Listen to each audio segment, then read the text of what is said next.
What up, you guys? It's your girl, Sevyn Streeter, and I am hanging out with my friend, my homie, my A1 Day One, Nick Gallo, the guy you know. Love you, Nick.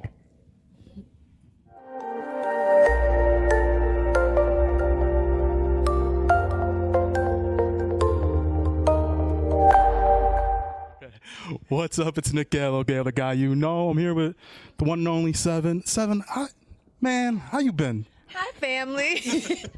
I'm amazing. I'm here with you. You know how we get down. You know. It's happy to be here with you. We had a great time here in Dallas. Definitely. Yeah. I want to ask you, like, how does it feel? Because you 4 shows in, got the finale coming up on Monday. Yeah.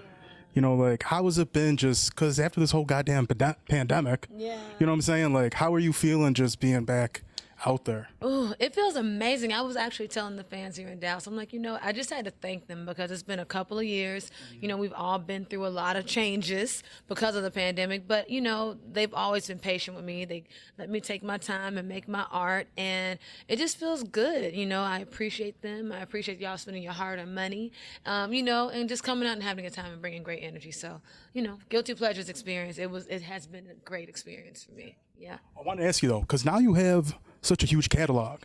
How do you even try to break it down? Because I don't know how you do it.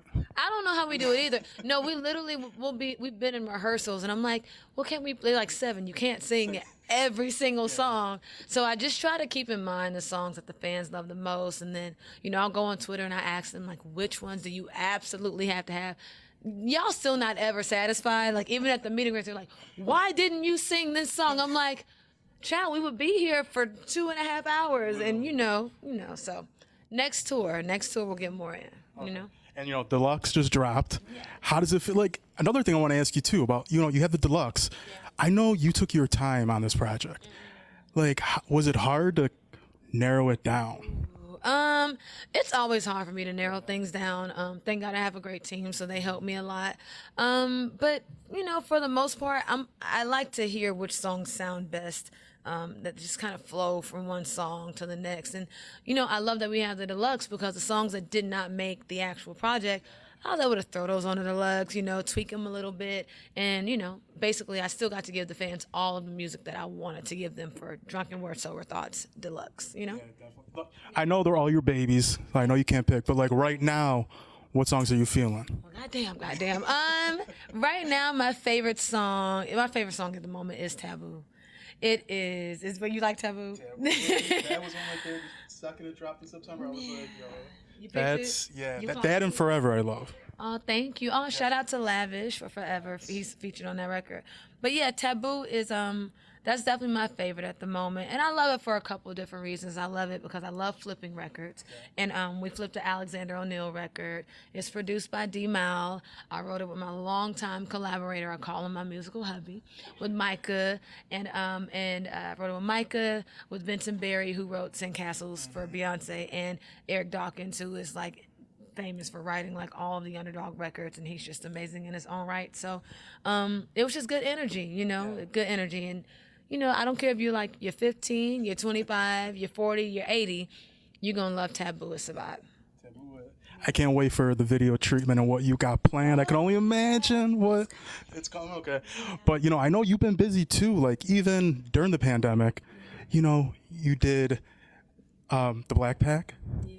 You did a lot of features as well, and you just did Jimmy Kimmel Live.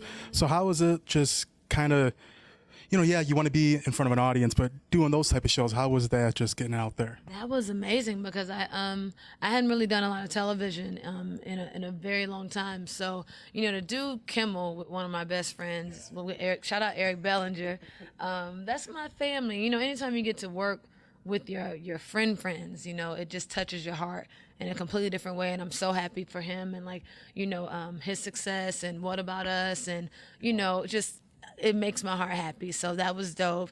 And then the Black Pack was so much fun. Like, first of all the guys on the Black Pack, they're crazy and they're hilarious. Tay, Eric, Neo, Tank, I love all of them. And that was just fun. It was nice to be home for Christmas and be able to watch that with my family. My nephew was watching. He was like, "That's TT." It's TT. Shout out T and Jax. So those are my babies. But it was nice. It was nice. I really enjoyed that. Yeah. I want to say, like, you know, duets is such a huge thing now with people doing like joint albums. Have you and Eric or Jeremiah ever talked about it? Because I feel like that would be something down, not right now, but I'm saying like something down the pipeline. I would love to. That actually, I said that to my team. I said this year is going to be a lot of collaborations for me, and I would love to do just a couple of different, you know, projects. I want to do some with some girls, some guys. I'm just open to all of it. I just want to, like I said, I've been away for a couple of years, and now that, you know, I just feel like the best that I've ever felt. And so I just want to create and collab with just the most amazing creatives. So yeah, you're going to see more stuff from me and Eric. Maybe you see some stuff from me and Jay. Maybe you see some stuff from me and whoever, you know, as long as the creative vibes are just great, you know, I'm always down for it. I want to give you props. Like your videos, man, they be fire. Like from Guilty, from Hit Me Up, from, I mean, everything. How, like, is it hard for you to come up with concepts? No, I'm like a video head, and I'm like eternally obsessed with music videos. All my life, you can ask my parents, I would stay glued to the television watching videos, and, you know, on YouTube researching older videos, and just kind of, I get lost in them because I think that once the creative leaves the studio, from us writing the records, you know, to me singing the records, I'm thinking about the videos at the same time that I'm writing the records. I paint the stories with my head, and then I write them out, and I can see them. So by the time we get to the video, I pretty much know exactly at least what it needs to feel like, and the majority of the time I know what it needs to look like too. And I'm always talking about it with my team. I'm like, I wrote this song, and the video should feel like this. They're like, okay, bitch, you just wrote the song. Can we give us some time? But from the moment of conception, I'm always thinking about the visual, you know? Well, yeah, to wrap up, you know, yeah, it's been a good year so far, I feel, for everyone, and we're all kind of getting back to normal. Yeah, you know, it's a little new normal. Yeah. New normal. So what do you have planned for, you know, the future and just on right now? Man, I just want to continue to be happy. I'm really happy. I'm really at peace. I am creating from probably the most peaceful place I have created from in a very long time. And it's a new space. So I've never created from this space. I've never been here before. So it's really, really amazing. And it's amazing. You know, the Guilty Pleasurez Experience, like you said earlier, you know, this is our 4th show. We have one more in LA, and then, you know, I'm gonna go home and just create more music. I'm probably gonna, you know, work on my next project, and then we're gonna get back on the road for summer and give, you know, a new project and new music, and then go on the road and perform new songs and shoot new videos, and, you know, just, you know, continue to be more creative, more collabs. I do have a docu-series, you know, reality show that I'm working on with Anthony Anderson, so I'm really excited about that. And yeah, I just, you know, I'm looking forward to allowing the fans, you know, to come more into my Sevyn world, you know. Looking forward to that. And I love you. Can I just say I love you? First of all, let me just say this. You are like, you my A1 day one. Like, I don't know if y'all know, but like Nick is my A1 day one. Nick is, I remember being on the road for the first time with Rich Girl years and years ago, and we would see Nick at every interview we would do, at every performance we would have. So literally from the bottom of my heart, I really do thank you, because you've never missed anything. You have been supportive from day one, and I could not thank you enough for that, because it's moments where in them 4 years where I was away like that, and I was creating new music and working, like people like Nick, like he checked in and always made sure you straight when it's new music. I'm excited for it, and it never goes unnoticed. It will never go unnoticed. So I love you, and I appreciate you very much for that.